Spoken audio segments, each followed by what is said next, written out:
안녕하십니까? 건강이신 구독자 여러분. 저는 이번에 내가 멈추기 전에 라는 책을 쓴 서울대학교 병원 신경과 이승훈 교수입니다. 뇌졸중이나 심근경색, 이거 단정적으로 말씀드릴 수 있는 건데요. 충분히 멸종시킬 수 있는 병입니다. 안 생기게 만드는 방법이 너무나도 명백하게 존재하죠.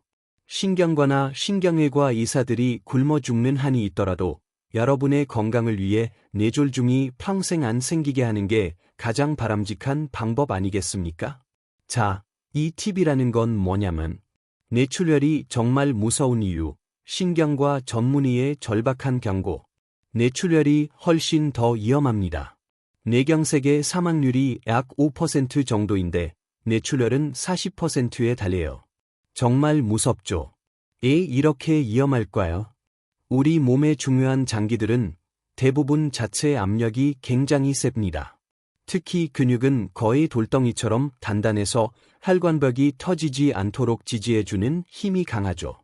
그런데 뇌는 그냥 물입니다. 비중이 물과 거의 같아서 혈관벽이 터질 만한 상황이 되면 그냥 파를 대 버려요. 물과 같은 뇌의 압력과 평형이 될 때까지 계속 터집니다. 작은 혈관이 터져도 큰 혈종이 생기는 이유죠. 또 다른 이유는 뇌세포가 우리 몸에서 가장 약한 세포이기 때문입니다. 뭔가 침입을 받으면 제일 먼저 죽어. 우리 몸은 뇌세포를 보호하기 위해 엄청난 노력을 해왔습니다. 가장 두꺼운 두개골로 뇌를 싸고 세 개의 막을 씌우고 심지어 뇌척수액 속에 뇌를 띄워 부려까지 주죠. 이렇게 온갖 방법으로 뇌를 보호하는데도 출혈이 생기면 어떻게 될까요? 여러분이 다쳐서 멍이 드는 것도 혈관 밖으로 나온 혈액을 조직이 낯설어하기 때문입니다. 혈액은 반드시 혈관 안에서만 돌아야 해요. 적혈구는 혈관 밖으로 나가지 않고 산소를 공급하고 혈장은 영양분을 주고받고 노폐물을 수거해야 합니다. 백혈구는 특별한 사건이 있을 때만 혈관 밖으로 나가 염증 반응을 일으키죠. 그런데 갑자기 혈관벽이 툭 터지듯 무너지면 혈액이 와르르 홍수처럼 뇌 조직으로 밀려 들어옵니다. 우리 몸 조직들은 적혈구 속 헤모글로빈을 굉장히 무서워합니다. 헤모글로빈이 몸에 좋다고 생각하시겠지만 모든 조직에 대해 독성을 가지고 있거든요. 이 독성 때문에 신경세포가 죽기 시작합니다. 두 번째로, 혈장이 나오면 몸은 터졌구나 하고 혈전을 만드는데 이때 중요한 역할을 하는 스롬빈이라는 혈장 단백질도 독성을 줍니다. 이런 독성 물질이 생기면 우리 몸은 어떻게 반응할까요? 외부에 적이 침입했다고 생각합니다. 백혈구가 달려가서 이 혈액들을 잡아먹어 버립니다. 이 과정을 염증이라고 부르죠. 단순히 외부 물질만 잡아먹는 게 아니라 오염됐다고 생각하는 부위는 모조리 잡아먹어. 이 과정에서 염증이 더 심해지기도 합니다. 마치 어릴 때 달리다 넘어져 무릎이 까졌는데 제대로 소독 안 해서 농이 생기던 것과 비슷해요. 그 농은 더러운 게 아니라 세균을 죽이기 위해 혈관 밖으로 나갔던 백혈구들이 싸우고 죽은 시체입니다. 자기 몸 성분인데도 농 자체도 나중에 염증을 일으키니 빼내야 하는 것처럼 뇌출혈 시 이런 과정이 벌어집니다. 뇌는 혈액을 외부 물질이라고 생각하고 마구 잡아먹는데 이 과정에서 뇌세포가 파괴되는 일이 생기는 거죠. 혈액이 퍼져나가면서 생기는 물리적 압력, 혈액 성분에 의한 화학적 손상, 그리고 그걸 지키겠다고 과잉 반응하는 염증 반응까지. 이 모든 것 때문에 뇌 손상이 훨씬 더 커지는 겁니다. 뇌출혈 막는 1위 검진, 40대 이상은 꼭 추천. 여러분은 아마 잘 모르실 수도 있는데요. 급성 충수염, 즉 맹장이 터졌을 때의 개복이나 복강경으로 빨리 수술해야 할까요? 터지면 복강이 오염되면서 사망할 수도 있기 때문입니다. 그럼 이미 터진 상태로 병원에 왔다면 수술할 때 어떻게 하냐고? 수술장에서 복강을 열고 혈액을 열심히 씻어냅니다. 혈액 자체가 큰 염증을 일으키니 혈액을 없애는 게 중요하거든요. 그리고 터진 부위를 빨리 꿰매고 부족한 혈액만큼 수혈해서 채워주죠. 아주 물리적이고 직관적인 과정입니다. 터졌으니 메우고, 씻어내고, 채우는 거죠. 그런데 뇌는 그게 안 됩니다. 뇌출혈로 빈혈이 생길 정도가 아니라서 채울 필요는 없지만 씻어낼 수가 없어요. 씻어내려고 하는 순간 뇌가 다 망가지기 때문입니다. 뇌의 비중이 물과 거의 비슷하다고 말씀드렸죠? 뇌를 열고 혈액을 닦아내려고 하는 순간 뇌가 완전히 죽어버려요. 시도해서는 안 되는 일인 거죠. 그래서 뇌는 혈액에 오람된 후 스스로 정화되기를 기다리거나 아니면 아주 강력한 항염증제를 쓰는 방법밖에 없습니다. 물리적으로, 직관적으로 당연히 해야 할 시술 방법을 뇌에서는 할 수 없다는 것이 뇌출혈의 굉장히 중요한 문제입니다. 그 손상된 영역은 나중에 예상과 같이 완전히 구멍이 나고 망가지는 경우가 많기 때문에 뇌출혈이 기본적으로 훨씬 더 안 좋은 질환이라고 말씀드릴 수 있는 겁니다.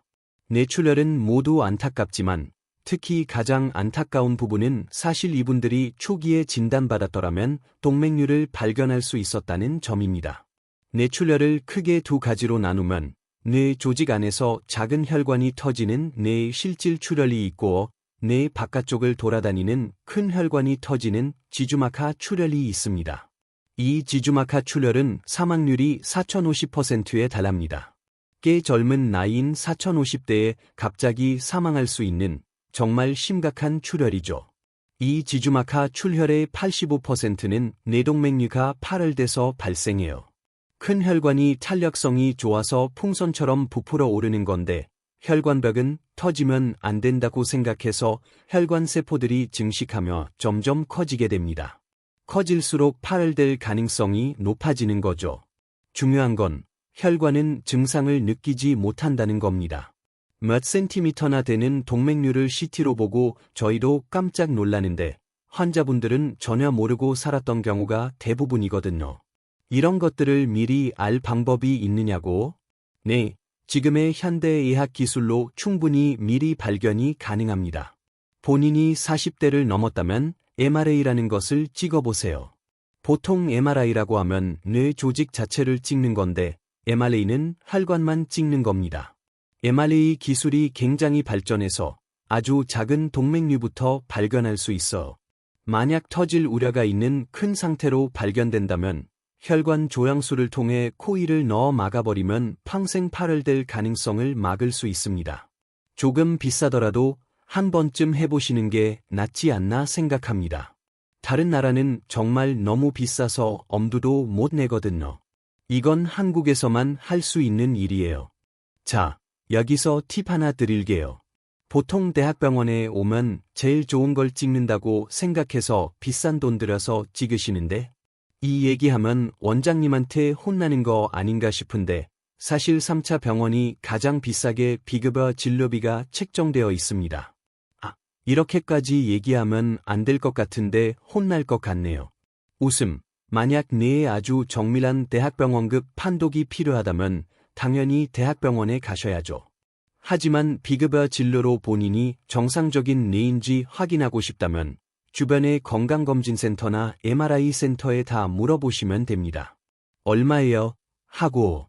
그리고 한 가지 더 물어볼 게 있습니다. MRI 장비가 몇 테슬라인지요? 이 단어는 다들 아실 거예요. 3테슬라는 굉장히 고자기장이라 해상도가 최고 수준의 MRI입니다. 만약 3테슬라 MRI를 굉장히 싸게 찍을 수 있다면 당장 그곳으로 가셔야 합니다. 1.5테슬라도 아주 우수한 MRI니 그 정도가 안 되는 중고 장비를 쓰는 곳도 있다는 걸 염두에 두시고 1.5테슬라 이상의 MRI 장비를 주변에서 저렴하게 찍을 수 있다면 40세가 넘으신 분들은 한 번쯤 찍어보실 필요가 있겠습니다. 병원에선 말하지 못한 확실한 뇌출혈 예방법, 서울대병원 신경과 교수가 말하는 실패 없는 뇌출혈 예방법. 뇌졸중이 안 생기게 만드는 방법이 너무나도 명백하게 존재합니다.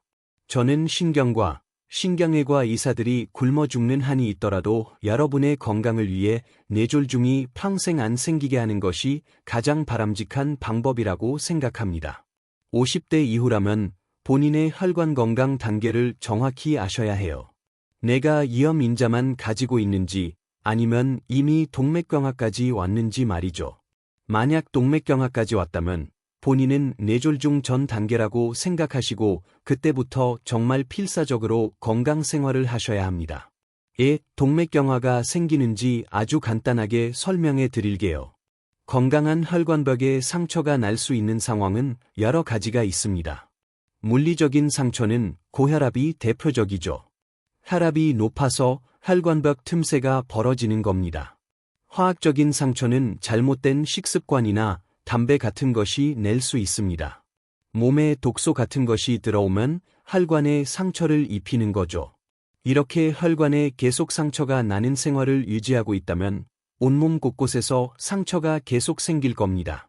그런데 하필 그분이 혈액 성분 중에 콜레스테롤이 많은 경우였다면 완전히 잘못 알고 있는 콜레스테롤의 진실. 여기서 콜레스테롤의 진실에 대해 잘못 알고 있는 분들이 많죠. 콜레스테롤은 몸에서 굉장히 중요한 필수 영양 성분입니다. 너무 중요해서 모든 세포가 스스로 만들 줄 알아요. 스스로 만들 줄 안다는 건 많이 먹으면 과잉이 될 수 있다는 뜻이기도 하죠. 심지어 우리 몸은 포도당을 통해서도 콜레스테롤을 만듭니다. 몸이 필요하다고 생각하니까 탄수화물로도 콜레스테롤을 만들어 버리는 거죠. 가장 많이 만드는 곳은 간입니다. 간이 왜 많이 만드냐면 콜레스테롤이 필요한 장기들이 있기 때문이에요. 콜레스테롤로 뭘 만드냐? 바로 성호르몬과 스테로이드 호르몬을 만듭니다. 스테로이드 호르몬은 우리 몸을 지키는 호르몬이고 성호르몬은 자손을 만드는 호르몬이죠. 우리 몸의 성장과 번식에 가장 중추적인 호르몬을 만드는 것이 바로 콜레스테롤입니다. 그러니 너무 중요해서 모든 세포가 만들고 간은 더 많이 만들어서 혈액으로 보내주는 거죠. 그러면 부신, 난소, 정소 등 필요한 기관들이 받아서 호르몬을 만듭니다. 그런데 밥을 너무 열심히 먹게 되니 콜레스테롤이 너무 많은 거예요. 혈액으로 보낸 콜레스테롤을 필요한 장기들이 더 이상 안 받을래요 하고 거부합니다. 그러면서 혈액에 점점 더 많이 돌아다니는 상태가 바로 고지혈증입니다. 이렇게 남아도는 콜레스테롤을 간이 그럼 그만 만들어야겠다 하고 회수해야 하는데 회수 절차가 진화적으로 그렇게 많이 발전되지 않았어요. 인류 35만 년 역사상 콜레스테롤이 남는 적이 있었나 싶을 정도로 항상 모자랐거든요. 그러다 갑자기 지난 50년 동안 남는 상황이 되니 몸이 제대로 대처를 못하는 거죠. 그래서 회수를 잘 안 하고 계속 혈액에 떠돌게 둡니다. 그 상태에서 혈관이 상처를 입었어요. 고혈압이나 다른 원인으로 상처가 났죠. 그러면 이 콜레스테롤이 마치 왕따처럼 어디든 받아주지 않을까 하면서 상처난 혈관벽에 박힙니다. 혈관벽에 박힌 콜레스테롤은 왕따 취급을 받아요. 우리 몸의 대식세포가 얘네들을 잡아먹기 시작합니다. 끝도 없이 잡아먹다가 결국 대식세포가 너무 많이 먹어서 처져버려요. 그러면 새로운 대식세포가 또 와서 잡아먹고 백혈구가 와서 또 잡아먹고 이렇게 동맥경화는 아주 전형적인 만성염증 과정입니다. 이 과정이 몇 년에 걸쳐 진행됩니다. 혈관벽에 콜레스테롤 덩어리, 마치 종개처럼 암과 같은 덩어리가 생기고 점점 자라나요. 이것이 바로 죽상경화증입니다. 이 죽상경화증이 발전하는 단계는 심각한 사람은 23년, 보통은 510년에 걸쳐 서서히 자라납니다. 본인은 전혀 느끼지 못하죠.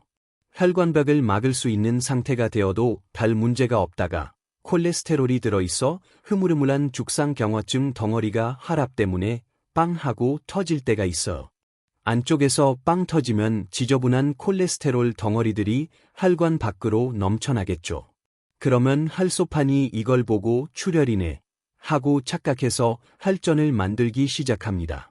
20년 동안 혈관벽을 서서히 막으면서 아무 문제 없던 동맥경화가 불과 30분 만에 갑자기 혈전 때문에 혈관이 막히는 상황이 생기는 것, 그것이 바로 뇌경색입니다. 그러니 가장 중요한 건 동맥경화조차 만들지 않아야 한다는 겁니다. 동맥경화를 키우는 요인으로는 당뇨, 고혈압, 담배, 그리고 재료를 제공하는 콜레스테롤이 있습니다. 이 모든 것이 논리적이고 과학적인 위험 요인들이에요. 하나만 있어도 동맥경화가 생길 가능성이 있지만 여러 요인이 중첩되어 있으면 훨씬 더 빠른 속도로 만들어집니다. 그러니까 이런 위험 요인들이 있다면 나는 온몸의 모든 혈관에서 동맥경화가 생길 수 있겠구나라고 생각하셔야 합니다. 가장 간단한 동맥경화 검사는 경동맥 초음파입니다. 경동맥을 보고 동맥경화가 어느 정도 진행되었는지 확인하는 것은 경동맥이 위험하다는 뜻이 아니라 당신 몸 전체의 동맥경화가 이 정도겠구나 하고 추정하는 건강검진 검사예요. 간단하고 해롭지 않은 경동맥 초음파로 봤을 때 어느 정도 진행된 동맥경화가 있다면 당신 몸은 지금 2단계, 즉 굉장히 심각한 상태일 수 있다는 거죠. 만약 검사 결과가 깨끗하다면 몸 전체에 동맥경화가 없을 가능성이 높은 겁니다. 물론 다른 곳에 있을 수도 있지만요. 만약 위험 인자만 있다면 철저히 관리해서 동맥경화로 넘어가지 않아야 합니다. 위험 인자를 계속 관리하지 않으면 동맥경화는 더 커집니다. 그리고 이미 뇌졸중 같은 사건이 생겼다면 그때는 몸에 터질 수 있는 동맥경화가 오글오글하다고 봐야 합니다. 본인의 단계에 맞춰 과학적으로 증명된 처방대로 관리한다면 그 단계에서 멈출 수 있습니다. 2단계에서 멈춰도 본인은 죽을 때까지 뇌졸중이 안 생기는 사람이 될 수 있어요. 3단계가 되는 순간 불행이 시작되는 거거든요. 심지어 3단계에서 큰 사건이 생겼더라도 잘 회복시키고 교훈을 얻으면 정상인으로 살아갈 수도 있습니다. 가장 좋은 건 20대, 30대, 40대일 때 위험 요인이 아예 생기지 않게 하거나 위험 요인이 생겼다 하더라도 여러 가지 처치로 혈관에 영향을 주지 않게 만드는 것이 핵심이죠. 그래서 뇌졸중이나 심근경색은 단정적으로 말씀드릴 수 있는 멸종이 가능한 병입니다. 이건 병 자체가 아니라 합병증이에요. 얘네들이 혼자서 생기는 병이 아닙니다. 위험 요인에 의해 단계적으로 쌓이다가 본인은 몰랐지만 어느 순간 뜩 터지듯이 생기는 병이죠. 본인이 몰랐을 뿐이지 그 전에 엄청난 빌드업이 숨겨져 있었던 겁니다. 그 빌드업을 중간에 알게 되면 그 단계에서 막을 수 있고 설령 마지막 단계에 이르렀더라도 그 단계에서 멈추게 할 수 있는 방법이 있습니다. 건강생활하세요 라고 한마디 하는 것은 사실 여러분이 상식 수준에서 이미 다 알고 있는 이야기입니다. 잘 먹으라는 많이 먹으라는 뜻이 아니라 골고루 먹으라는 이야기고 체중 관리, 즉 찌지도 말고 빠지지도 말하는 겁니다. 활동해라는 적어도 하루에 1시간 이상 유산소 운동을 하라는 겁니다. 무산소 운동 아니고 과격한 운동도 아닙니다.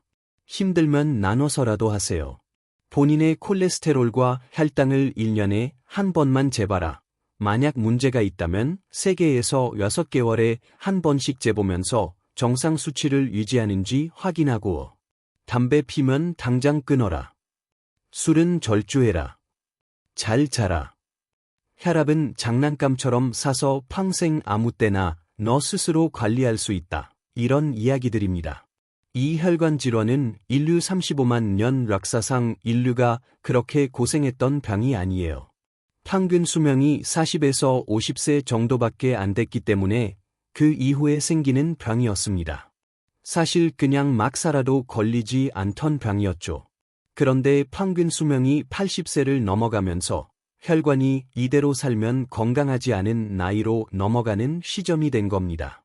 그래서 본인의 건강한 혈관 상태를 더 오래 연장하고 싶다면 젊었을 때부터 그 혈관들에 대한 대비를 하셔야 하는데 그 방법들이 여러분이 상식 수준에서 알고 있는 것에서 크게 벗어나지 않는다는 것을 기억해 주시면 좋겠습니다. 뇌졸중 최후의 신호. 하루 전 나타나는 전조 증상. 사실 전조 증상이라는 건 혈관이 막혔다가 아주 운 좋게 다시 풀린 것을 의미합니다. 이 전조 증상이 정말 위험한 이유는 그 이후에 뇌졸중이 곧바로 또 발생할 수 있다는 거거든요. 문제는 이게 의사도 판단하기 어려운 경우가 많고 많은 방송이나 유튜브 클립에서 잘못된 정보가 정말 많다는 겁니다. 우리나라에서 뇌졸중은 1년에 약 11만 건 정도 발생하는데 발생률이 조금씩 늘고 있습니다. 사망률이 20% 가까이 되고 장애율이 30에서 40%에 달한다는 것은 정말 무서운 질환이라고 할 수 있습니다. 뇌졸중이라는 말 자체는 뇌가 갑작스럽게 타격을 받는다는 뜻입니다. 예상을 제외하고 뇌가 자발적으로 손상되는 유일한 원인이 혈관적인 문제로 갑자기 생기는 것이거든요. 혈관이 갑자기 막혀서 괴사가 되는 상황을 뇌경색, 터지는 상황을 뇌출혈이라고 분류해서 이야기합니다. 생명을 살리는 전조 증상, 신경과 전문의의 절박한 경고. 제 인생에서 특히 안타까운 경우는 초기에 뇌졸중이 발생한 상황에서도 응급치료나 적절한 치료로 환자분의 장애 정도를 많이 회복시킬 수 있었는데 그러지 못한 경우입니다. 전조 증상의 위험성은 그 이후에 뇌졸중이 바로 또 발생할 수 있다는 데 있습니다. 그런데 전조 증상이 왔는데 그걸 무시하고 그냥 계시다가 혹은 별거 아니겠거니 하고 주무시다가 아침에 완전히 반신마비가 돼서 오시게 된 환자분들이 꽤 많습니다. 심지어는 제 지인 중에도 그런 분이 있었고, 만약 그때 주무시지 않고 병원에서 저희들이 적극적인 치료만 했다면 초기에 환자분의 상태를 완전히 되돌릴 수 있었을 텐데, 장애가 그대로 고정된 상태로 1에서 2년간 굉장히 고생을 하신 분이 있었습니다. 골든아워의 정확한 의미는 결정적인 치료가 있다는 것입니다. 환자가 지금 뇌졸중으로 신경학적 손상까지 왔지만 당신에게 지금 완전히 정상으로 돌아갈 수 있는 아주 결정적인 치료가 있습니다. 그리고 그 치료가 효용 가능한 시간이 정해져 있다는 겁니다. 정맥 주사로 주는 혈전 용해술은 4.5시간, 뇌로 직접 들어가서 혈전을 제거하는 방법은 6시간 정도 내에 해야 합니다. 그 시간이 지나면 시술이 불가능하냐고? 아닙니다. 시술은 똑같이 할 수 있어. 혈전 자체는 다 꺼낼 수 있습니다. 하지만 뇌세포가 죽어가기 때문에 의미가 없어지는 거죠. 우리 몸의 모든 세포는 심각하게 죽으면 흉터로 바뀌거나 재생되지 않습니다. 이박세포, 피부세포, 간세포 같은 경우는 어느 정도 손상돼도 거의 완벽하게 회복되고 특히 간은 손상돼도 원래대로 돌아갈 수 있습니다. 하지만 뇌는 전혀 재생되지 않는다고 보시면 됩니다. 아주 미미하게 재생력이 있기는 하지만 그 정도를 기대해서 뇌에 재생력이 있다고 생각하시면 안 돼요. 어릴 때 태어날 때의 뇌세포가 평생 가는 뇌세포라고 생각하셔야 합니다. 태어날 때, 1살 때가 뇌세포가 가장 빵빵할 때예요. 살면서 점점 줄어듭니다. 뇌경색이나 뇌출혈이 오면 한순간에 뇌세포가 와장창 죽어나가는데 이 세포들이 워낙 하는 일이 많기 때문에 자기 스스로를 지키는 힘이 굉장히 약합니다. 혈류가 30초에서 1분만 끊어져도 바로 죽기 시작하거든요. 그런데 얘네들이 재생이 안 되니 결국 죽은 자리는 흉터로 바뀌게 되는 겁니다. 뇌혈류가 안 들어가면 혈류가 가장 안 들어가는 센터 코어 부위는 완전히 죽어버립니다. 그러면서 혈류가 덜 들어가는 반유명 부위, 피넘브러라는 곳이 있는데 이 부위가 혈관이 막혀 있을 때 점점 확장되어 나갑니다. 그래서 6시간이 지나고 나면 그 혈류 영락이 다 죽어버려요. 혈전을 제거해도 세포가 다 죽었기 때문에 우리가 어떤 치료를 해도 아무 의미가 없어집니다. 그래서 6시간이라는 골든아워가 있다는 의미는 6시간째까지 가기만 하면 치료를 할 수 있겠구나 그 뜻이 아닙니다. 빠를수록 좋다는 이야기입니다. 일찍 와서 일찍 치료할수록 완전 회복될 찬스가 높아지니 특히 뇌경색에 있어서는 6시간 내에 도달할 수 있는 병원이 있다면 어떻게든 빨리 본인의 인생을 걸고 빨리 도달하셔야 한다고 생각하시면 되겠습니다. 이 증상이 있다면 이미 뇌졸중은 시작됐다. 뇌졸중 전조 증상. 사실 간이나 신장, 장경색 같은 것은 작게 생기면 우리가 그걸 알 수가 없습니다. 하지만 뇌경색은 뇌가 우리 몸을 다 관장하는 기관이기 때문에 조금만 경색이 와도 우리가 금방 증상을 알게 되는 경우가 많아서 경색 자체가 증상으로 느껴질 가능성이 훨씬 더 많습니다. 이 뇌졸중 증상에 대해서 일단 오해하시면 안 되는 게 전조 증상에 대한 많은 방송이나 유튜브 클립에서 잘못된 정보가 정말 많다는 겁니다. 그런 잘못된 정보의 대표적인 예로는 오랫동안 머리가 아팠다, 만성적으로 어지러웠다, 요즘 컨디션이 안 좋다, 몸에 힘이 없다, 눈꺼풀이 떨린다, 입이 한쪽으로 힘이 안 들어간다 같은 증상들이 있습니다. 하지만 뇌졸중 환자는 갑자기 신경학적 증상이 생기는 것이 대부분이라 만성적으로 오래 있어왔던 증상은 기본적으로 뇌졸중과는 거리가 멉니다. 전조 증상이 생기는 경우도 있는데요. 사실 전조 증상의 의미는 혈관이 막혔다가 아주 운 좋게 풀린 겁니다. 즉, 뇌졸중의 전조 증상은 뇌졸중의 증상과 완전히 동일합니다. 뇌졸중 증상을 알면 전조 증상도 이해할 수 있죠. 뇌졸중 증상은 갑자기 한쪽 팔다리에 마비가 오거나 힘이 안 들어가고 감각 이상, 여기가 남의 몸 같다고 느끼는 등 갑자기 말이 안 나오거나 남의 말을 이해할 수 없거나 시야가 갑자기 흐려지거나 한쪽 눈이 안 보이거나 갑자기 어지러워서 비틀거리는 증상들이 갑작스럽고 심하게 나타나는 것이 대부분입니다. 그런데 이런 증상이 나타났다가 없어지면 그것이 바로 전조 증상입니다. 그 혈관이 막혔다가 운 좋게 풀린 것이니 당장 병원에 오셔야 합니다. 혈관에 동맥경화라는 선행병변이 있어 혈전이 생겼다가 풀린 것이기 때문에 언제든지 다시 막힐 수 있거든요. 그런데 증상이 풀렸으니 내가 컨디션이 잠깐 안 좋았나, 꿈을 꿨나, 착각했나 하고 좋게 생각하다가 결국 잠을 자고 난 후 큰 뇌졸중을 맞게 되어 문제가 되는 경우가 많습니다. 병원에만 빨리 오시면 전조 증상 단계에서 뇌졸중을 차단할 수 있습니다. 그러니까 전조 증상의 중요성은 뇌졸중 증상과 동일하다는 것을 기억하세요.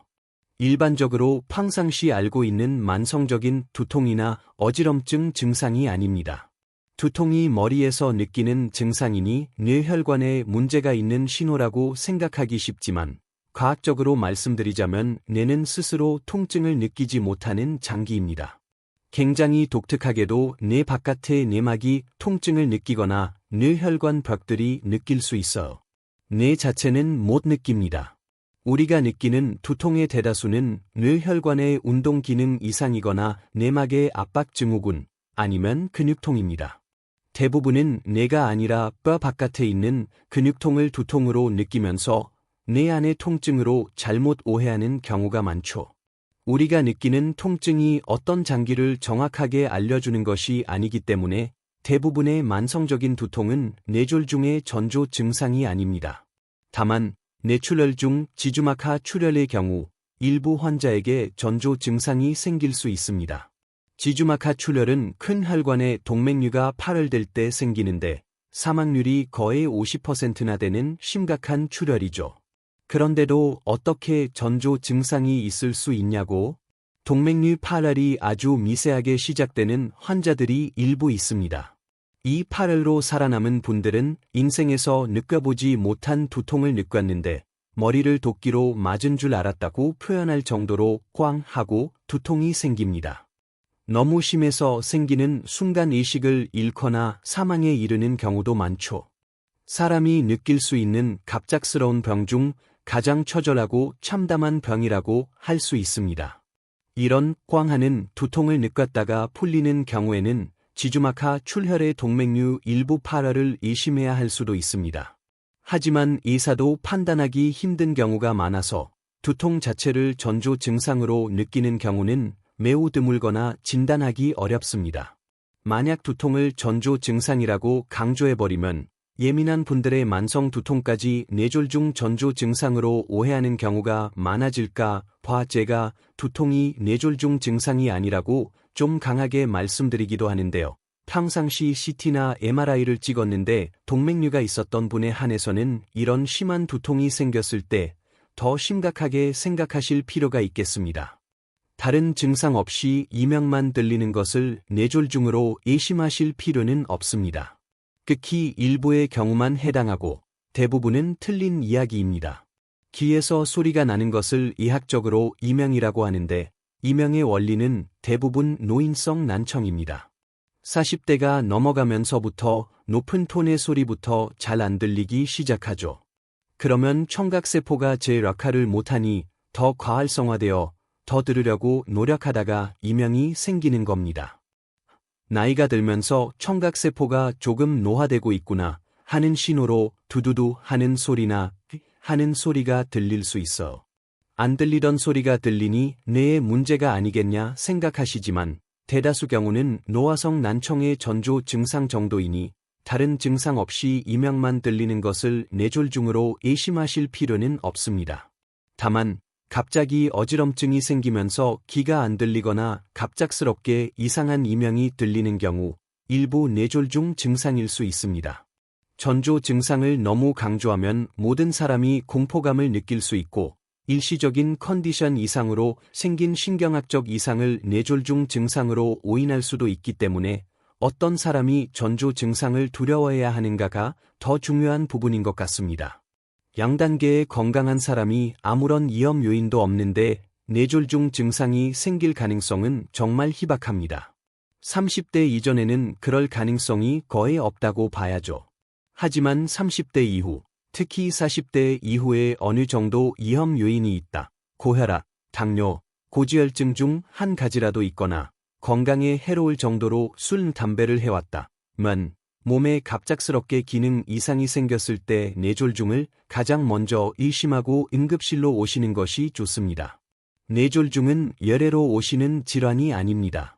사실 뇌졸중이 걱정돼서 열애로 오시는 분들을 보면 제가 보자마자 이건 지금 치료할 단계가 아니다라고 말씀드리는데요.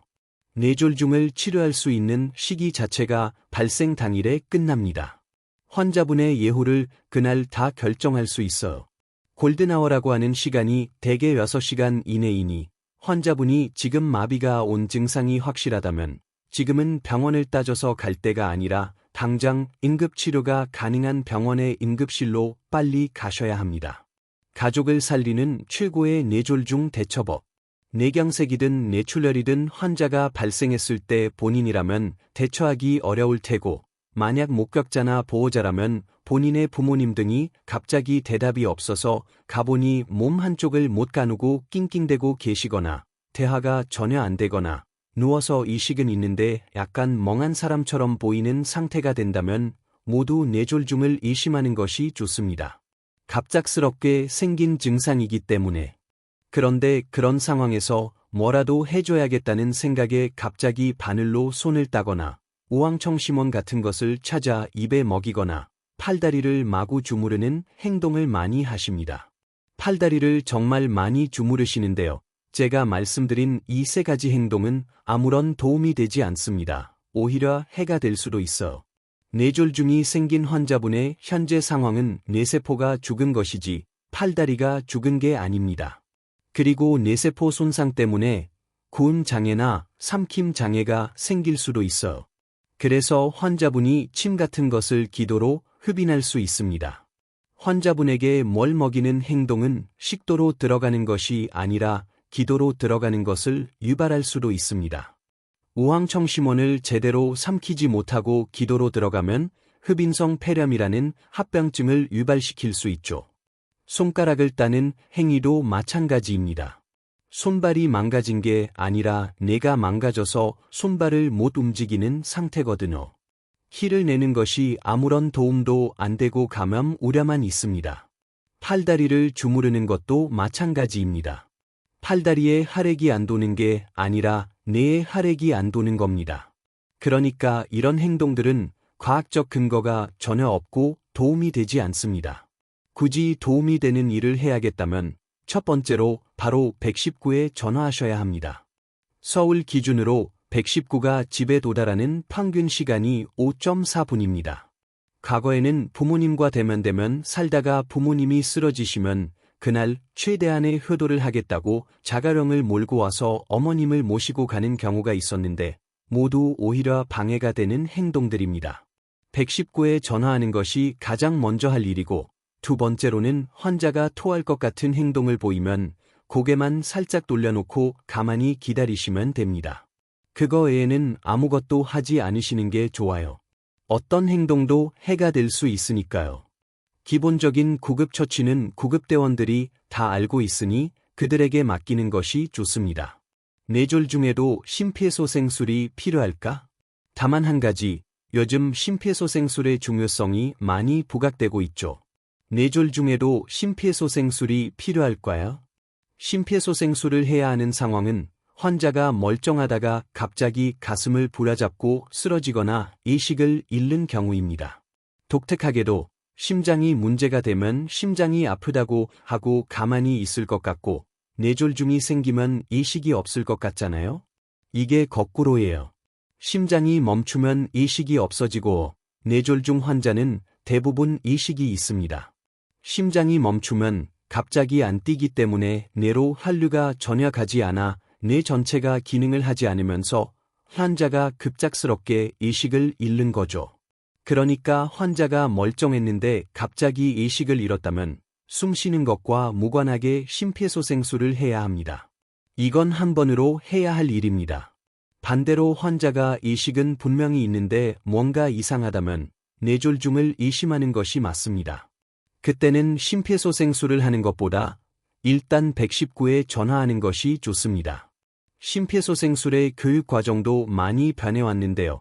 예전에는 심장을 압박하다가 호흡을 하고 그랬지만 지금은 기종이 바뀌어 호흡은 신경 쓰지 말고 압박만 빠른 속도로 1초에 한 번씩 하라고 되어 있습니다. 결과를 보니 숨쉬게 하는 것 자체가 별 도움이 안 되고 실제 심장 압박이 훨씬 더 도움이 된다는 것이 밝혀졌기 때문이죠. 심폐소생술을 어떤 사람에게 해야 하고 어떤 사람에게 하면 안 되는지에 대한 의학적인 기준은 사실 좀 복잡합니다. 하지만 일반인들에게 이것을 다 설명하는 것은 오히려 좋지 않습니다. 피해야 하는 경우 때문에 정작 해야 하는 경우를 놓치는 경우가 더 많기 때문이죠. 통계적으로 보면 잘못된 상황에서 심폐소생술을 했다고 해서 크게 문제가 되는 경우도 드뭅니다. 그래서 심폐소생술을 해야겠다는 생각이 들면 일단 하시는 게 낫습니다. 대다수 어떤 경우냐고? 환자가 갑자기 쓰러졌는데 의식이 없거나 완전히 경련을 하는 것처럼 발작을 한다면 해도 됩니다. 환자가 의사를 표현할 수 있고 한쪽 팔다리를 움직일 수 있는데 뇌졸중이 의심되는 상황이라면 사실 심폐소생술을 할 필요는 없습니다. 하지만 심폐소생술은 그 당시의 행동이 환자를 살릴 수 있는 행동이기 때문에 갑작스럽게 문제가 생긴 사람이 주변에 있다면 일단 심폐소생술을 하도록 의사들이 추천하는 것이 맞다고 생각합니다. 뇌졸중 권위자가 말하는 실패 없는 뇌졸중 예방 방법.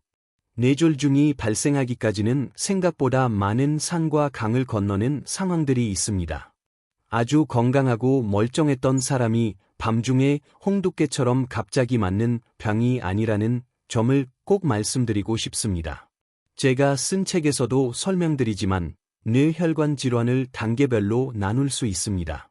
건강한 사람을 0단계, 이염 인자를 가진 사람을 1단계, 동맥경화가 생긴 사람을 2단계, 그리고 마지막으로 심장질환이나 뇌졸중이 발생한 사람을 3단계로 표현합니다. 0단계, 1단계, 2단계, 3단계를 거쳐서 비로소 뇌졸중이 생긴다는 것은 본인이 뇌졸중을 발생시키기 위해 본인은 몰랐지만 적어도 5년에서 20년간 꾸준히 노력해왔다는 뜻입니다. 그 꾸준한 노력을 권총에 비유하자면 장전이라고 볼 수 있습니다. 그렇다면 병리학적으로, 과학적으로 장전된 단계는 언제일까요? 바로 혈관에 동맥경화가 생긴 상태입니다. 동맥경화는 멀쩡한 혈관에 갑자기 생기는 병이 아닙니다. 고혈압과 당뇨, 고지혈증, 그리고 술, 담배를 정말 지독하게 관리하지 않았을 때 혈관들이 못 버티고 생기는 흉터 같은 것들이거든요. 혈관 안쪽 벽이 그렇게 변성되었을 때, 드디어 뇌졸중을 일으키기 위한 권총이 장전되었구나 하고 제가 이렇게 표현합니다.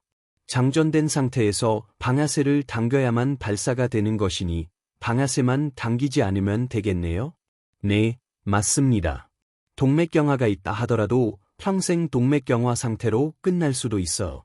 그런데 이 동맥경화가 어느 한순간 갑자기 혈관 안쪽 벽이 파열되거나 바깥으로 파열되거나 혈관 안쪽 벽에서 혈전이 생기는 상황들이 발생하면 그것이 바로 방아쇠를 당기는 것입니다.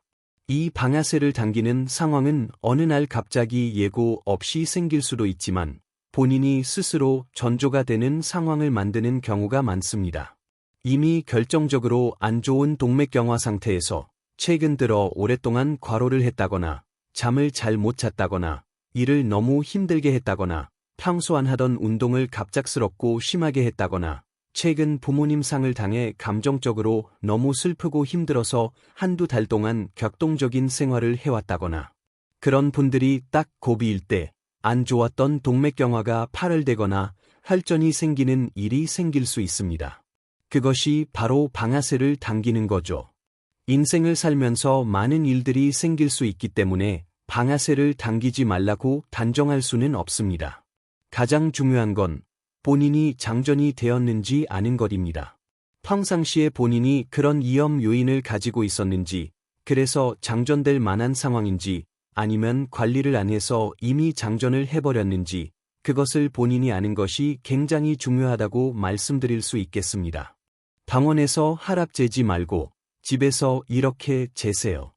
순 혈압계로 의사 선생님이 재야만 진짜 내 혈압이다라고 착각하시는 분들이 있어.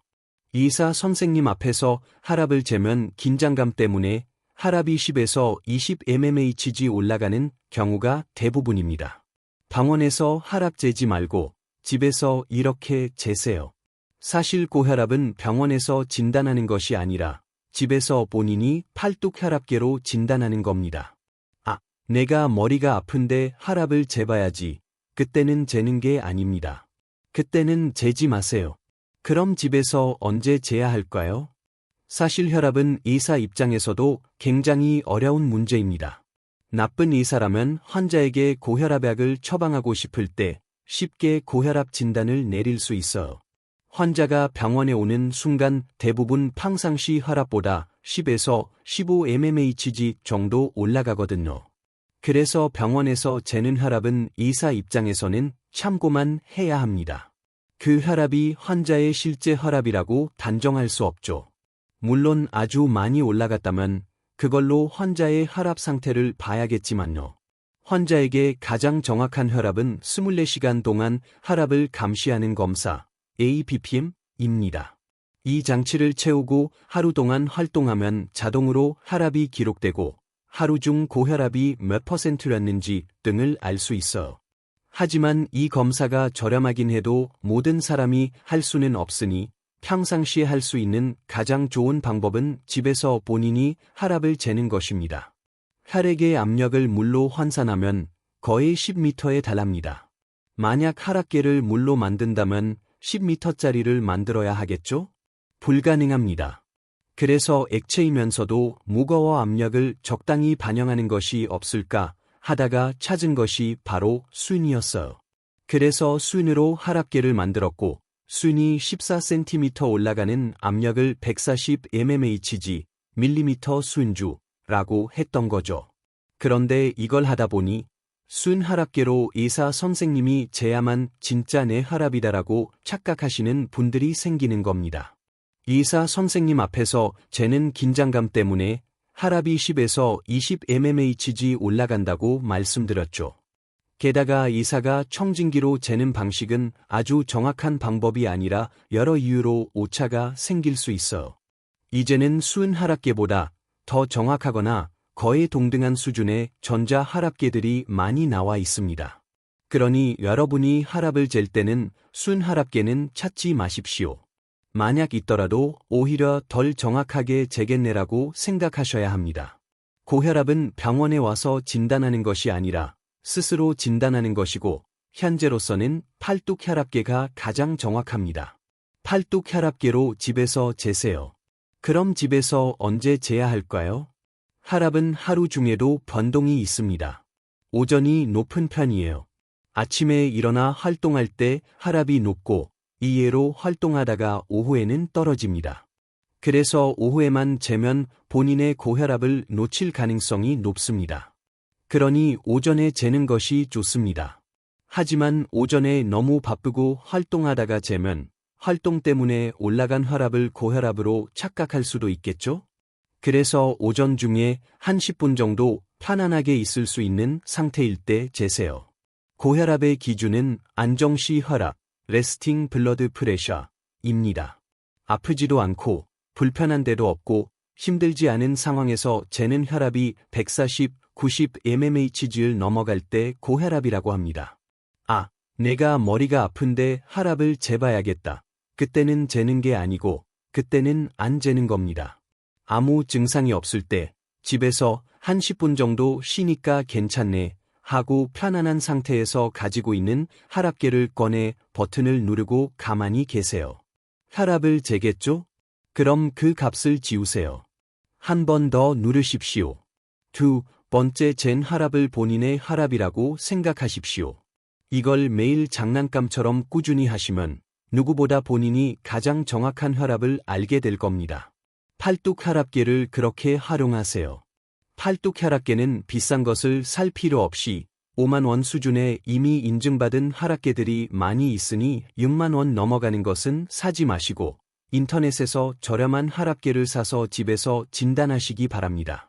완전히 잘못 알고 있는 소금의 진실, 신경과 전문의의 절박한 경고. 안 좋은 식습관이라고 단정적으로 말하기가 사실 되게 애매합니다. 사람들에게 평생 지중해 식단이나 한식 중에서 가장 담백한 것만 먹으라고 하면 누가 그렇게 먹겠어? 어쩌다 삼겹살도 먹어야 하고 어쩌다 술도 마셔야 하는 거잖아요. 중요한 건 건강식단에 대한 인식입니다. 전반적으로 건강식단을 유지하겠다는 의지가 중요하죠.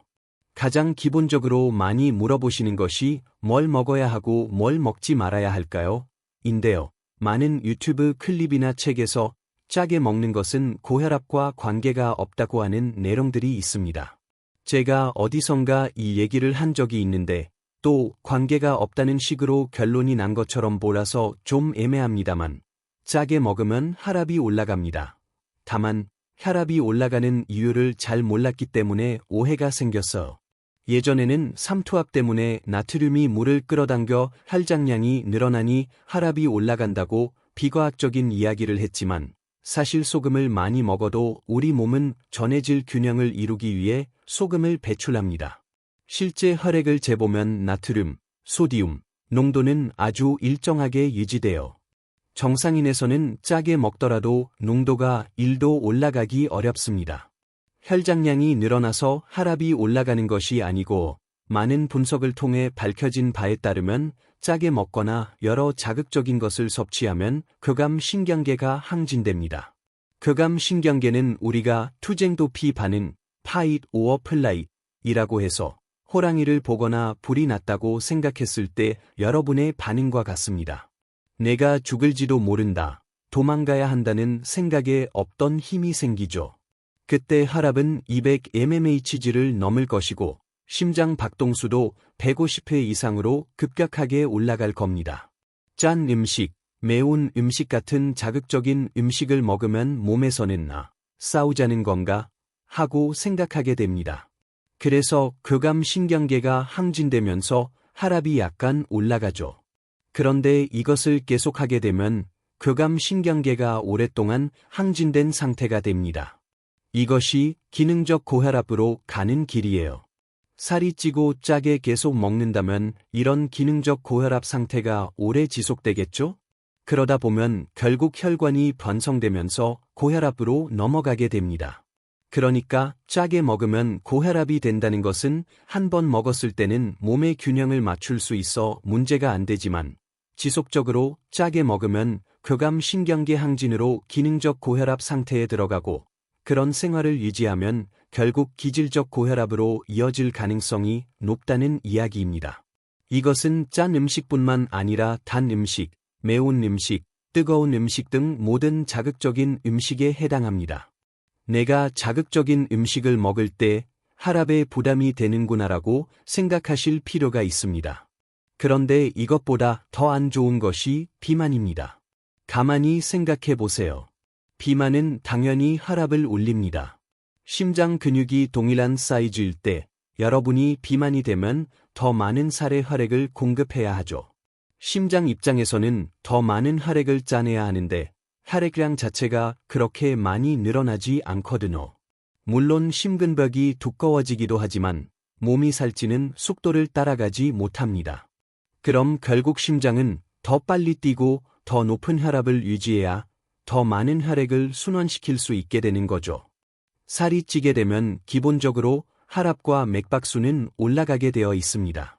10월, 11월이 돼도 반팔을 입고 다녀야 하고 땀을 많이 흘리는 등 대사 기능이 굉장히 항진돼 있는 경우가 있는데 이렇게 대사가 항진돼 있는 상태는 혈압도 올라가고 맥박수도 올라가 있는 상태입니다.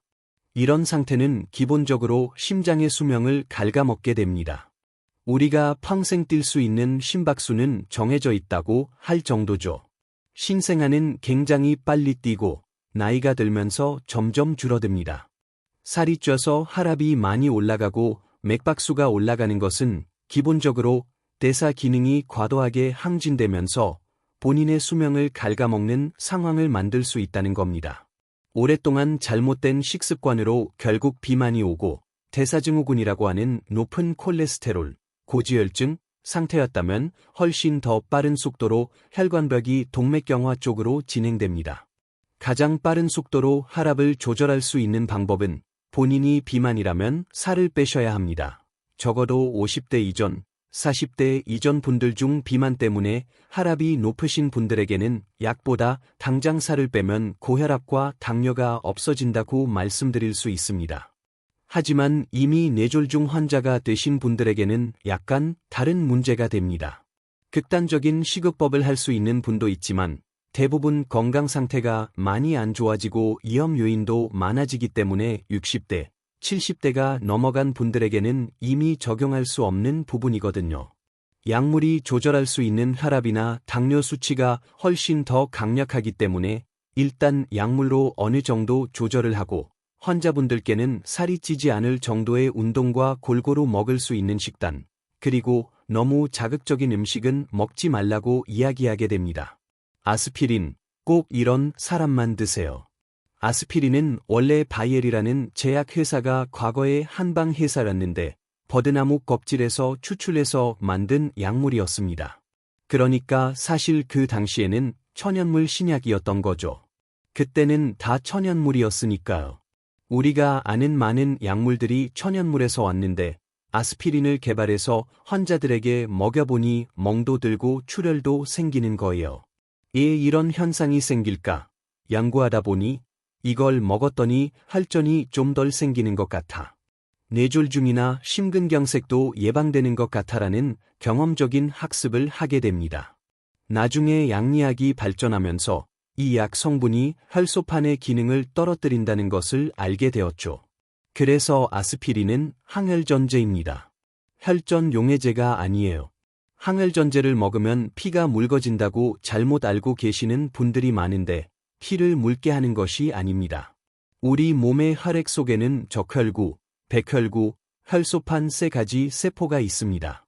적혈구는 120일 동안 산소를 공급하고 백혈구는 1에서 2일 동안 면역을 담당하며 혈소판은 약 일주일 동안 혈전 형성을 담당합니다. 혈전 형성은 언제 하느냐? 혈관이 터져서 출혈이 생겼을 때 그곳을 몸으로 막는 락화를 하는 게 바로 혈소판입니다. 이 친구들은 몸빵으로 막는 애들이거든요. 터졌다는 신호만 생기면 아주 재빠르게 달려들어 혈관을 막는 역할을 합니다. 그런데 심근경색이나 뇌졸중에서는 출혈이 아닌데 혈전이 생기는 경우가 있습니다. 동맥경화 때문에 혈관벽이 파열되고 안쪽이 패이면 혈소판이 이걸 보고 출혈이다 하고 착각을 하는 거예요. 출혈이 아닌데도. 그래서 얘네들이 그 성분이 안 보일 때까지 마구 혈전을 만들어서 혈관을 막아버립니다. 어이가 없는 상황이죠. 이런 동맥경화가 있는 사람이 아스피린을 먹으면 혈소판 기능이 떨어집니다. 그래서 혈전을 만들 가능성이 줄어드는 거죠. 동맥경화가 있는 사람이 혈전을 만들 상황이 되더라도 혈전을 만들 가능성이 떨어지니 뇌경색이나 심근경색이 올 가능성도 떨어지는 겁니다. 그렇다면 어떤 사람이 아스피린을 먹어야 할까요? 출혈은 없는데 혈전 경향성이 생기는 사람들이 먹으면 반드시 이득이 됩니다. 하지만 우리가 사소하게 부딪히거나 매운 음식을 먹거나 비빔밥만 먹어도 우리 몸의 이장관에 미세한 손상이 생길 수 있습니다. 이 손상 과정에서 이가 자극받아 출혈이 생길 수도 있어요. 그런데 아스피린을 먹고 있으면 대량 출혈로 이어질 수도 있단 말입니다. 그러니까 본인이 혈전 경향성이 없는 사람인데 아스피린을 꾸준히 먹다 보면 이 출혈 문제로 고생할 수도 있습니다. 이것은 명백하게 약입니다. 아스피린을 약국에서 그냥 살 수 있다고 해서 기분 따라 드실 약이 절대 아닙니다. 먹어야 한다면 평생 먹어야 하는 약이고 먹을 필요가 없다면 절대 드시지 않아야 합니다. 보약처럼 생각하시면 안 되고 전문의 약품으로 생각하셔야 합니다. 그렇게 말씀드리고 싶습니다. 중년 이후 운동 후 커피, 반드시 이것 주의. 커피, 하루 한 잔 괜찮을까? 중년 이후 남자들의 운동과 커피 섭취에 대해 반드시 이거를 주의하셔야 합니다. 남자들은 인생에서 언제 운동을 가장 많이 하냐고 하면 대개 40대 이후에 많이 합니다. 20대, 30대 때는 공부하고 직장 생활하고 회식하느라 몸을 다 망가뜨린 후에 직장에서 어느 정도 이치에 오르고 여유가 생기면 그때 비로소 취미 생활을 찾아 운동을 시작하죠. 그런데 또 과격하게 하다가 문제가 생기는 경우가 많습니다. 정말 상상 이상으로 갑자기 엄청나게 심하게 운동하시는 분들도 있고 이걸 자랑스럽게 이야기하는 분들도 있어요. 하지만 운동 자체에 대해서도 말씀드릴 것이 있습니다. 우리가 운동을 하게 되면 혈류량의 상당 부분이 근육으로 가게 됩니다. 뇌혈관에 동맥경화가 있는 분들은 이미 대다수 심장혈관에도 동맥경화가 같이 진행되어 있을 가능성이 높아요. 이런 분들이 갑작스럽게 너무 많은 운동을 해서 혈액이 근육으로 많이 뺏기게 되면 심장이나 뇌로 올라가는 혈액이 부족해지면서 갑작스러운 심근경색, 급사 또는 뇌경색이 유발되기도 합니다. 그러니까 정상인이라면 심폐기능을 향상시키기 위한 운동을 할 수 있는 수준에서 하시는 것이고 이미 뇌졸중이 생기셨던 분들은 하루에 1시간 정도 유산소 운동을 꾸준히 할 수 있는 수준이 중요합니다. 한두 번 일주일 정도 하고 이 정도면 충분히 했다. 같은 운동이니까 질려서 안 한다. 이러시는 분들도 많거든요. 하지만 죽을 때까지 할 수 있는 운동이 진짜 운동입니다. 꾸준히 할 수 있는 운동을 잘하는 것이 굉장히 중요하다고 생각합니다. 아주 간단하게 말씀드릴 수 있는데 커피는 임상 연구가 수월할까요? 우리가 이 약품 허가령 임상시험, 피버텔 클리니컬 트라이얼이라고 하는 것은 환자들을 동등한 상태로 놓고 한 그룹은 이 약, 가짜 약을 주고 다른 그룹은 진짜 약을 주어서 변수를 최대한 통제한 뒤 오직 약의 효과만 보는 겁니다. 그런데 커피를 가지고 임상시험을 할 수가 없잖아요. 누구는 가짜 커피를 마시고 누구는 진짜 커피를 마신다면서 3년 동안 지켜보게 하는 것은 불가능합니다. 결국 대부분의 커피 연구는 설문조사, 서베이 방식이에요. 커피 언제 몇 잔이나 마시세요? 하는 식이죠. 이분들에 대해서는 변수 통제가 전혀 되어 있지 않습니다. 그래서 이 연구들의 결과가 중구난방일 수밖에 없어요. 카페인이라는 성분은 명백히 우리 몸에 없는, 몸에서 느낄 수 없는 화학 물질입니다. 약으로서 몸에서 반응하는 것이 맞는데 이뇨 작용도 있고 각성 효과도 있으며 여러 가지 효과가 있어서 어떤 사람에게는 좋은 효과를, 어떤 사람에게는 나쁜 효과를 줍니다. 하지만 약으로 분류하기에는 그 함량이 굉장히 미량입니다. 당뇨 환자가 믹스커피 마셔도 되나요? 하고 물어보면 정말 마시고 싶다면 한 잔 정도는 드세요라고 이야기합니다. 이게 목숨 걸릴 일이 아니라는 거죠. 이것보다 당신이 약을 철저히 먹고 혈당을 잘 재고 운동하는 것이 훨씬 더 중요합니다. 그러니까 커피 같은 경우는 내가 4-5잔 마시는데 그것 때문에 심장진이 오고 잠을 못 잔다면 드시면 안 되는 거예요. 커피는 아주 가볍게 본인의 몸 증상에 맞춰서 생각하시면 됩니다. 한 잔 정도는 무리가 없겠다라고 해보시는 정도면 충분합니다. 한국인 99%가 모르는 하라백에 숨겨진 진실, 뇌졸중 권위자인 내가 하라백을 먹는 이유. 고혈압이건, 당뇨, 고지혈증이건, 증상이 전혀 없어 정말 심해질 때까지도 아무 증상이 없다가 혈압이 200mmHg 가까이 돼도 모르는 경우가 많습니다. 이험 인자나 동맥경화가 있어도 아무 증상이 없던 사람이 갑자기 약을 먹으면서 어지러워졌어. 다리가 부었어. 하면서 나는 이 약 때문에 건강을 해치고 있다. 의사가 돈 때문에 나한테 약을 처방하는구나라고 생각하는 경우가 많습니다. 굉장히 많은 유튜브 클립에서 이런 잘못된 정보들을 주고 있는데요. 약을 먹으면 나 평생 먹어야 되는 거 아닌가요? 어떻게 보면 인과율이 잘못된 이야기입니다. 원인이 없는데 약을 먹어서 약을 한 번 먹으면 평생 먹는다는 말은 틀린 말이에요. 원인이 있어서 약을 먹게 된 것이고 그 원인이 없어지지 않으면 계속 먹어야 하는 겁니다. 이런 고혈압이 생기시는 분들은 20대부터 이미 혈압이 높습니다. 20대, 30대에도 이미 혈압이 높게 측정되죠. 하지만 그 당시 혈관은 굉장히 튼튼합니다. 우리 몸의 가장 전성기 상태이기 때문에 혈압이 올라가는 상황, 비만, 짜게 먹는 식습관, 운동 부족 등 이라 하더라도 이 혈압은 기능적 고혈압 상태예요. 몸이 필요해서 혈압이 올라가는데 그런 일이 하루 종일 많다 보니 계속 혈압이 높게 유지되는 거죠. 이런 분들이 하라백을 먹으면 혈압이 떨어집니다. 그런데 이분이 만약 건강생활을 다시 시작해서 체중을 좀 빼고 노력하면 약을 안 써도 됩니다. 저절로 끊을 수 있게 돼요. 하지만 이분이 만약 이런 생활을 계속 유지해서 40대, 50대까지 같은 생활을 한다면 어떻게 될까요? 혈관벽에 기질적인 변화가 생깁니다. 혈관이 번성되는 거죠. 기능적 고혈압이었는데 40대, 50대가 넘어가면 혈관이 망가지기 시작하고 딱딱해집니다. 이때는 환자분이 아무리 건강생활로 돌아가도 고혈압 상태로 그냥 가게 됩니다. 이때는 약을 끊을 수가 없어. 그러니까 본인의 위험 요인이 어느 단계까지 왔느냐가 중요합니다. 이건 당뇨도 마찬가지예요. 단 음식, 운동 부족, 비만 등이 겹쳤을 때 당뇨가 옵니다. 급해서 당뇨약을 먹을 수도 있죠. 하지만 본인이 이걸 깨닫고 살을 빼고 운동하면 약을 안 써도 됩니다.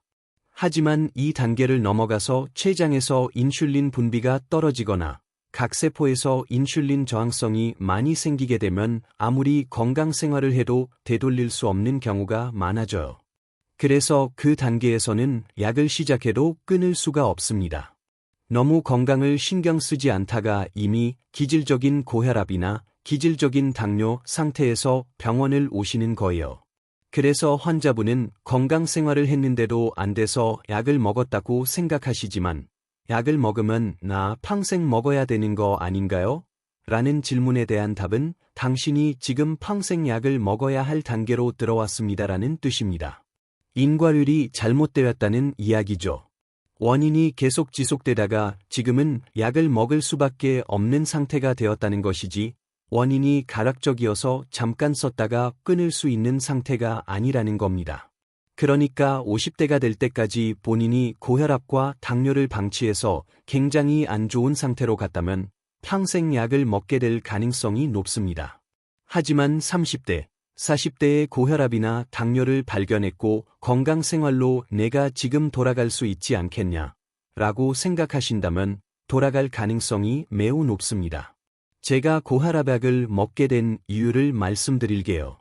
저희 예가가 아주 전형적인 심혈관 질환 패밀리입니다. 거의 예가 쪽 어르신들이 심장질환, 고혈압, 당뇨, 뇌졸중으로 다 이른 나이에 돌아가셨어요. 저는 어릴 때부터 예가 쪽의 유전적인 소인을 많이 받았다고 생각했기 때문에 필연적으로 나에게도 오겠구나 하고 각오하고 있었습니다. 30대가 넘어가면서부터 혈압을 자주 재기 시작했고 140, 90mmHg를 넘어가는 경우가 많아지면서 이 혈압이 계속 떨어지지 않으면 약을 먹는 게 좋겠다고 생각했습니다. 그래서 140, 90을 넘어가기도 하고 130, 80을 넘어가는 상황들이 많아지자 약을 복용하며 지내야겠다고 결정했습니다. 혈압이라는 것이 그 자체로 혈관에 나쁜 영향을 주지만 가장 나쁜 것은 우리 몸의 가장 연약한 혈관인 뇌혈관 때문입니다. 뇌혈관은 우리가 높은 고혈압 상태에 있는 동안 계속 상처를 받습니다. 비록 나중에 혈압이 정상으로 돌아갔다 하더라도 과거 높았던 혈압 때문에 생긴 상처가 없어지는 게 아니에요. 높은 혈압이 유지되었던 기간 동안 상처를 받는 겁니다. 정상 혈압을 계속 유지할수록 정상적인 뇌혈관 상태를 유지할 가능성이 높아지는 거죠. 높은 혈압이라면 빠른 속도로 교정하는 것이 좋습니다. 그래서 저는 젊은 나이에 약을 적당한 수준으로 복용하면서 혈압을 강한 수준으로 억제해왔습니다. 지금 50대가 넘은 나이에도 약 한 가지 반 정도만으로 아주 수월하게 혈압을 조절하고 있습니다.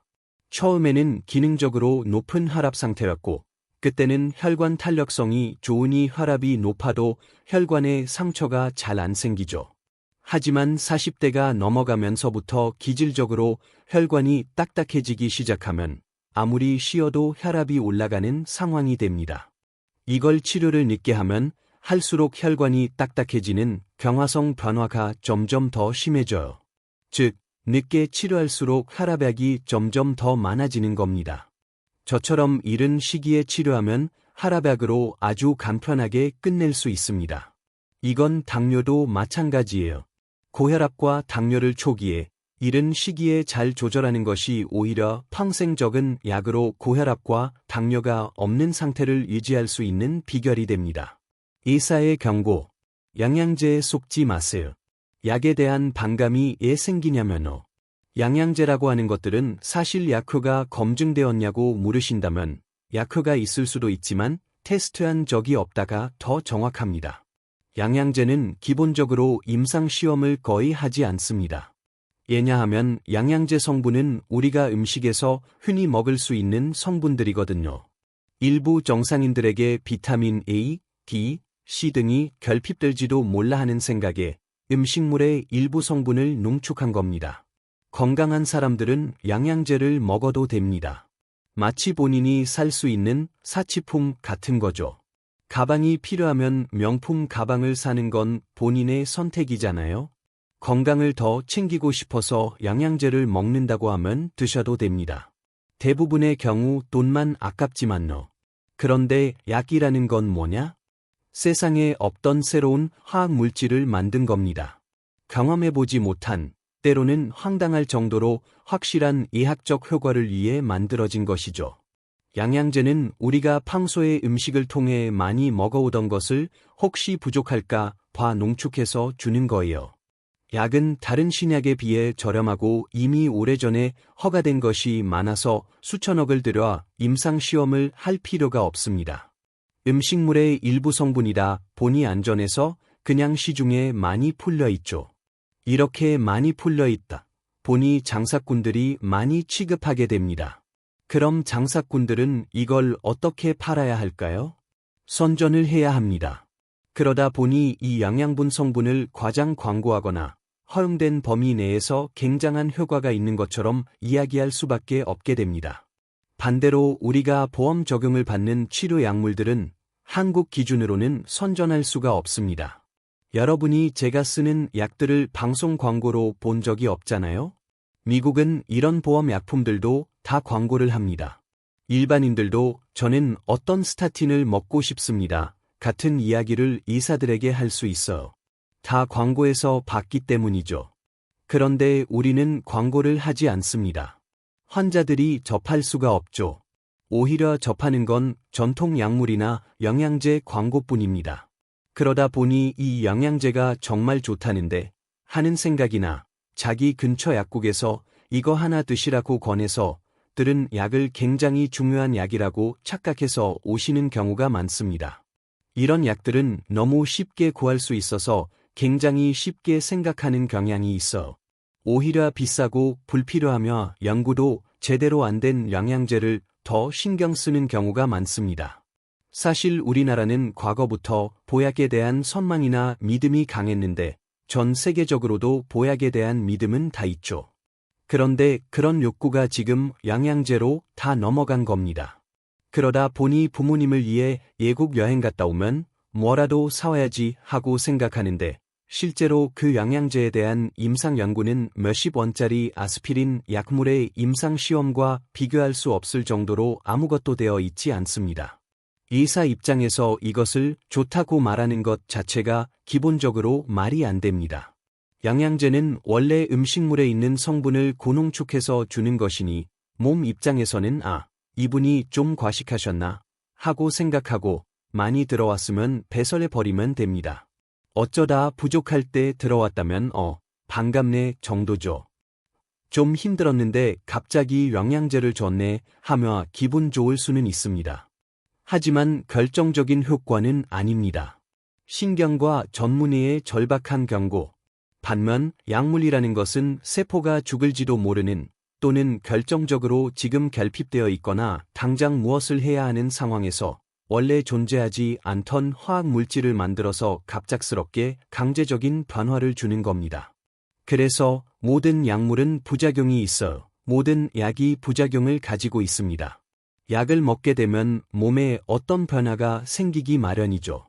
스타틴에 대한 음모론이 더 커지게 된 가장 중요한 이유는 고혈압이건 당뇨, 고지혈증이건 증상이 전혀 없다는 점입니다.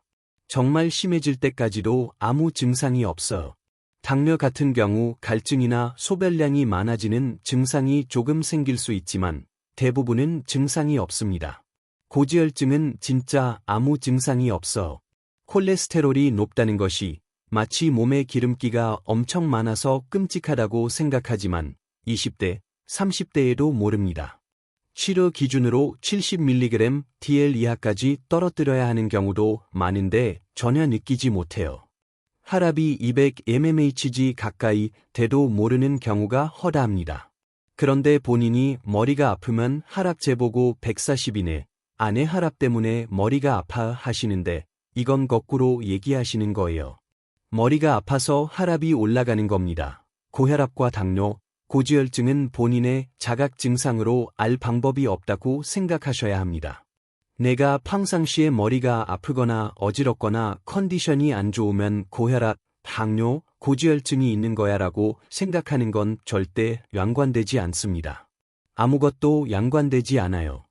그런데 이런 분이 집에서 혈압을 재는 수첩을 보고 병원에 왔더니 평상시 혈압이 140, 90 mmHg를 계속 넘어갑니다. 혈압약을 먹어야겠습니다. 남자든 여자든 혈압약을 먹게 되면 기립성 저혈압이 생겨 앉았다 일어날 때 어지러울 수 있고 어떤 혈압약은 기침이 나거나 다리가 붓기도 합니다. 남자 같은 경우 발기라는 성생활의 중요한 능력이 혈압에 의해 좌우되기 때문에 초기에 그 능력이 많이 떨어지기도 합니다. 물론 처음에 일시적으로 오는 것이고 나중에 적응되면 달라질 수 있는 부분인데도 불구하고 10년, 20년 내 건강을 포기하고 지금 당장의 본인이 몸에 느끼는 증상만 생각하며 약을 거부하는 경우가 많죠. 본인은 약을 먹으면 고혈압, 당뇨, 고지혈증이 아무 증상도 없고 심지어 동맥경화도 증상이 없으니 나는 멀쩡했는데 나를 왜 약을 먹이냐고 생각하는데 부작용을 느끼기 시작하는 겁니다. 의사가 날 죽이려고 하는구나. 나는 이 약을 먹으면서 몸이 안 좋아지는 걸 느끼고 있어. 자기는 멀쩡했는데 갑자기 검사했더니 되게 안 좋다. 위험하다고 해서 약을 먹였더니 그 약 때문에 힘들어지니 약을 거부하게 되는 거죠. 나는 부작용이 없는 약을 다오. 그런 약은 없습니다. 모든 약은 부작용이 있어. 그것을 환자분이 감당할 수 있게끔 처방해야 하는 거죠. 예전에 파라켈수스라는 연금술사가 있었는데요. 제약이나 양리학에서 굉장히 중요한 명언을 남겼습니다. 세상에 독은 없다. 용량이 독과 약을 결정한다. 어떤 화학 성분이든 환자에게 필요한 만큼 주면 약이 되고 과하게 주면 독이 된다는 뜻이에요. 모든 화학 성분들을 슬기롭게 환자들에게 줄 수 있는 성분과 용량 등을 결정하는 과정이 다 임상시험에 녹아 있는 겁니다. 그 과정에서 어떤 부작용이 나온다는 것도 다 알고 있어요. 환자분에 따라 그 부작용을 미리 설명하기도 하고 안 하기도 합니다. 이건 의료의 기술이거든요.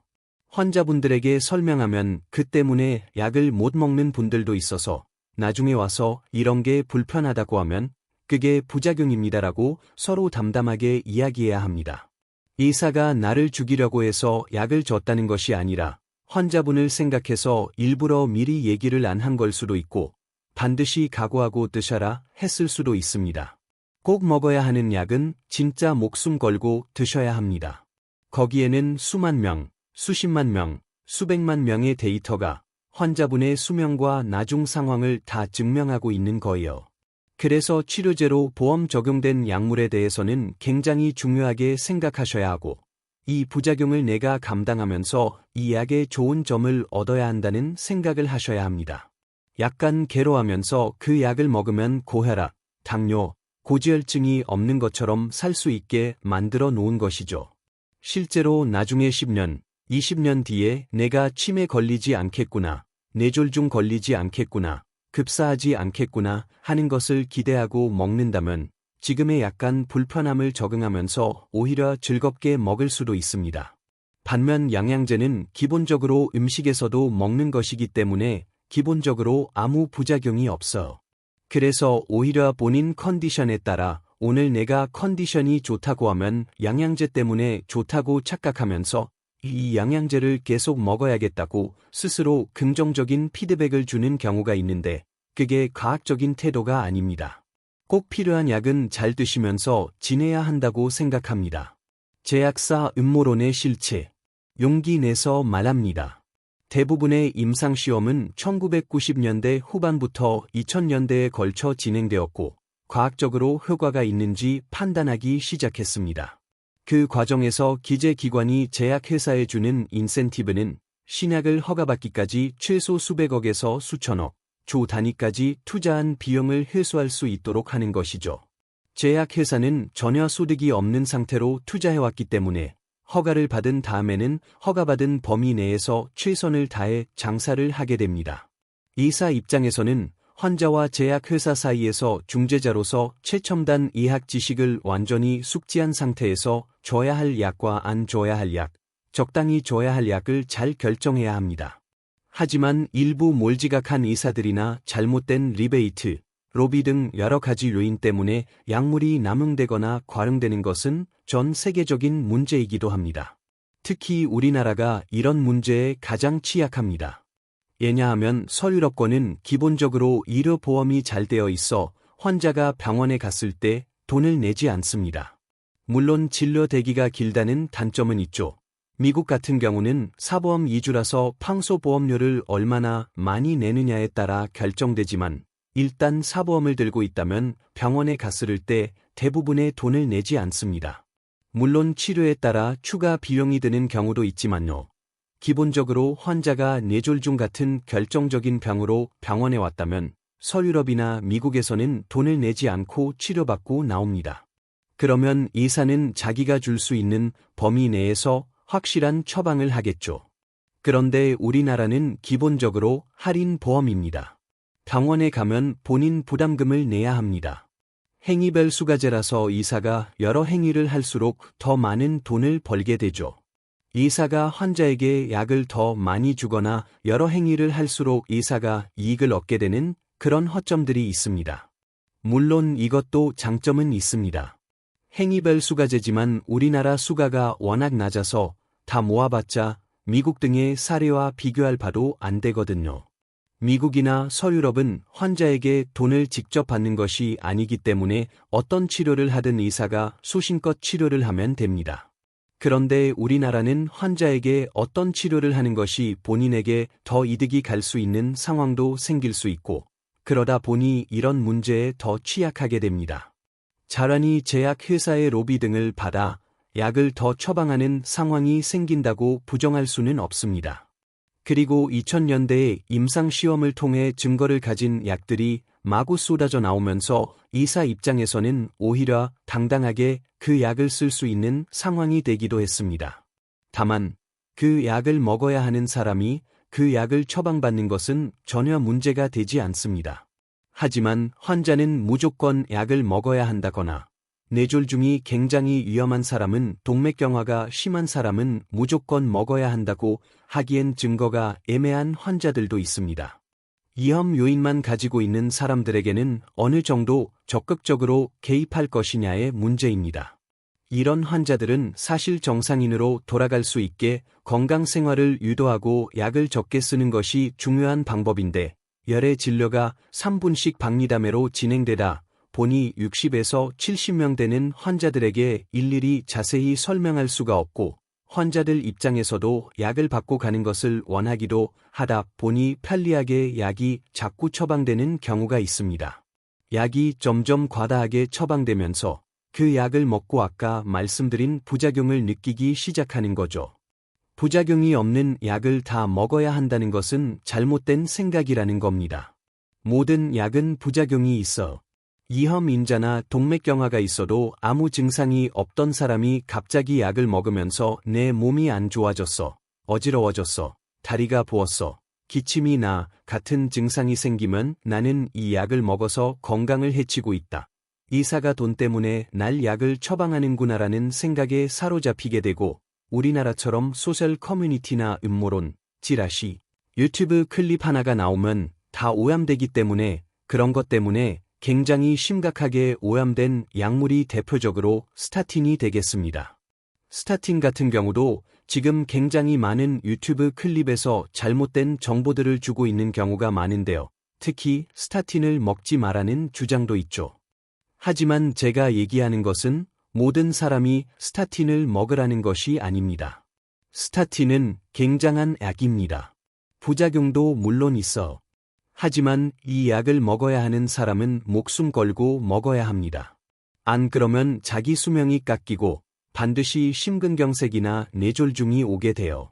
그런데 스타틴을 먹을 필요가 없는 사람들이 과잉 진료로 스타틴을 먹게 되면서 부작용을 느끼고 그 부작용이 사실 감당할 수 있을 만한 수준인데도 불구하고 본인의 공포감으로 이 약을 준 의사가 잘못됐다. 제약 회사의 음모다. 이런 식으로 퍼져나가게 됩니다. 사실 정상인이나 약간의 위험인자만 가진 사람들에게는 그런 약을 줄 때 더 조심해서 줘야 합니다. 남용되는 것은 분명히 잘못된 부분입니다. 하지만 본인이 만약 환자라면 지금은 남용을 생각할 단계가 아닙니다. 어떻게든 약을 먹어서 이 다음의 위기를 막아야 한다고 생각하셔야 합니다. 반면 본인의 현재 혈관 건강 상태가 매우 정상적이거나 가벼운 수준이라면 의사와 밀당을 하면서 대화를 통해 약을 슬기롭게 복용하는 것이 중요하다고 볼 수 있겠습니다.